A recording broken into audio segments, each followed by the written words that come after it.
missing somebody. Yeah, Daily News. Oh, well, she doesn't get a grade then.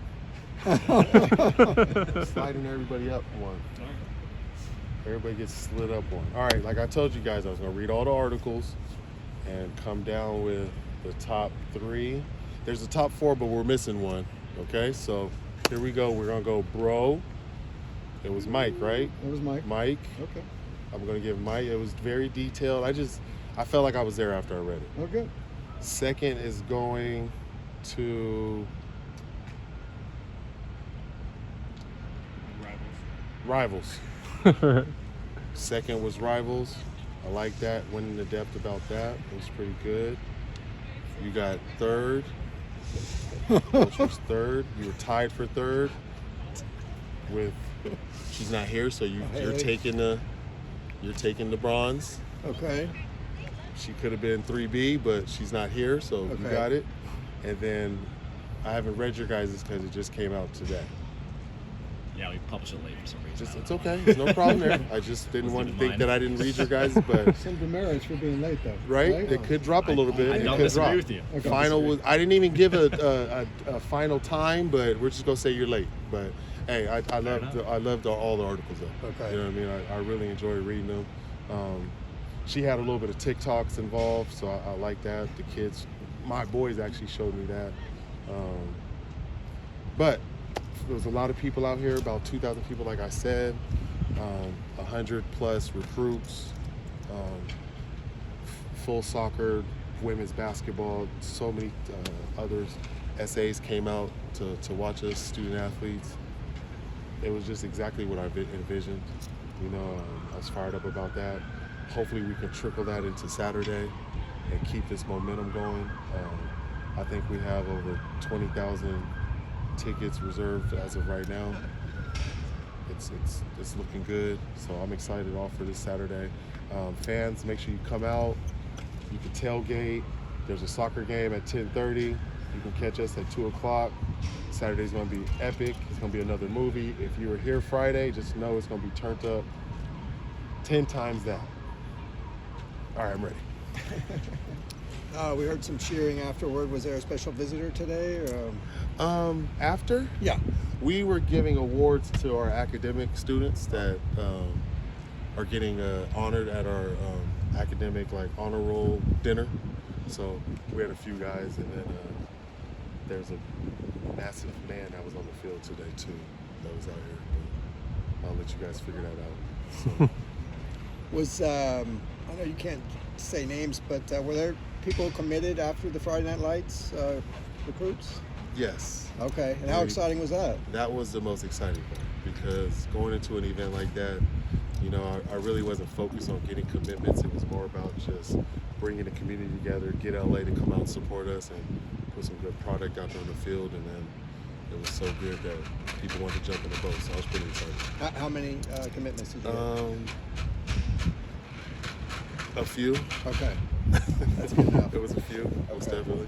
And then you were saying you were hoping for good news Monday, and it looks like you got good news Monday with Jay Toya. Most definitely.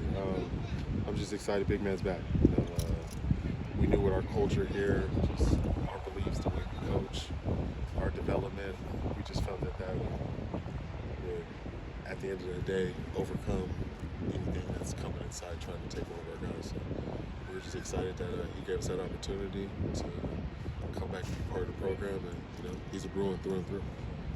The tweet said culture and development over everything. Is that kind of another mantra of the program right now? It's just basically what we are. We're being genuine.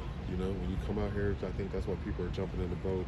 We're being genuine. You can see that what we're preaching is true. We're trying to be a family, and it's a real family.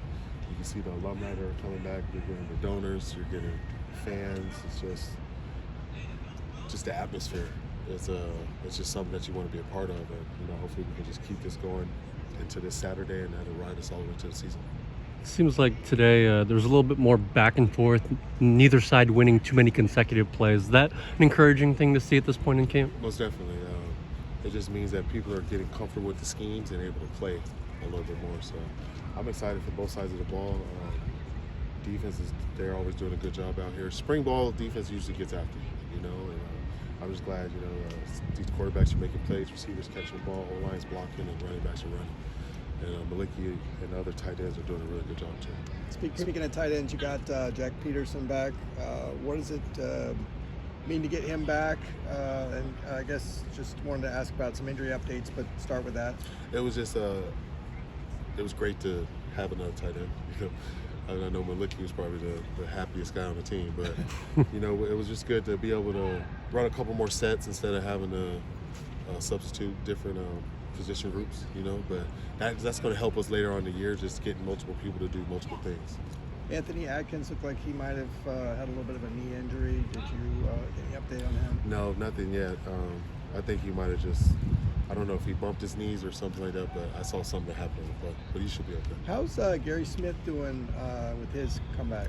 He has 2 shoes on, so that's a positive. You know, he's not in the boot anymore, and he's walking around. You're seeing him out here. You know, it's slowly but surely. We don't need him in spring. Hopefully, he'll be full going in training camp. So it was some kind of foot thing with him, a foot or injury? You guys don't know what happened? No. Gary broke his ankle. Oh. So he's recovering from that. We appreciate that. Collins Achiapong, do you expect to see him in spring? He did a little bit of ready prep, getting ready for practice. So, you know, next step is individual. Just keep gradually taking it like that. But he's trending in the right direction.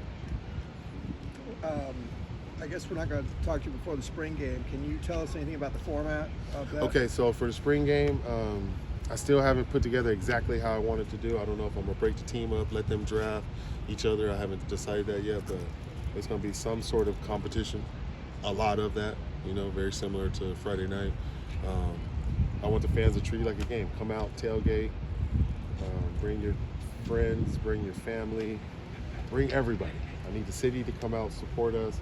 You know, the players are out here doing more, and I would like the fans to come out and do more also. So everybody come out this Saturday, come to 10:30, catch the soccer game, and you can watch us play at 2 o'clock.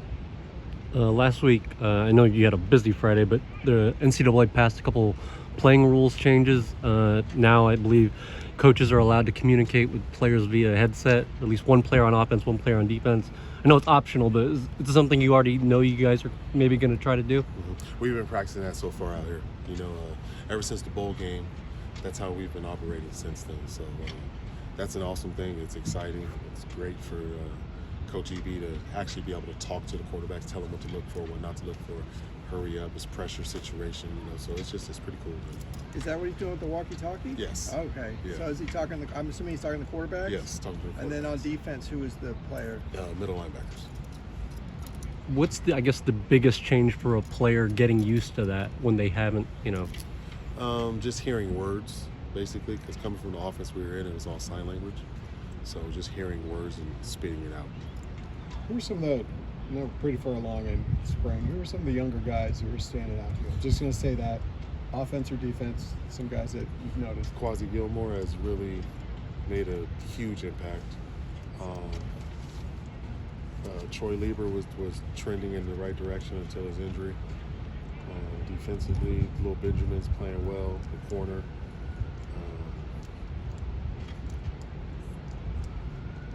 Some of the portal guys, but they're not young guys. But Quasi and Benjamin have done it. They're very surprising. They've done a really good job out here. Very good. Appreciate Thank you. you.